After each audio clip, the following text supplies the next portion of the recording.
নমস্কার বন্ধুরা, আমার চ্যানেলে আপনাদের স্বাগত জানাই। আজকে আমি আপনাদের বানিয়ে দেখাবো তেল চিংড়ি। প্রথমে চিংড়ি মাছটাকে ছাড়িয়ে ধুয়ে নুন হলুদ মাখিয়ে রেখে দিয়েছিলাম। তারপর লেবুর রস আর গোলমরিচ গুঁড়ো দিয়ে মাখিয়ে নিলাম। এবার ওদিকে কড়াতে তেল গরম করতে দিয়েছিলাম। তেলটা গরম হয়ে গেছে। রসুন আর কাঁচা লঙ্কা, চিলি ফ্লেক্স দিয়ে নেড়ে নিলাম।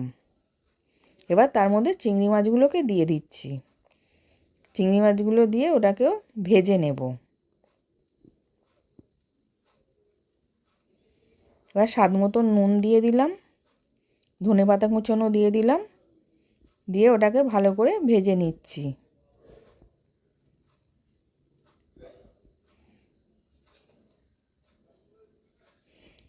এবার ভাজা হয়ে গেছে, নামিয়ে নিলাম। তেল চিংড়ি রেডি।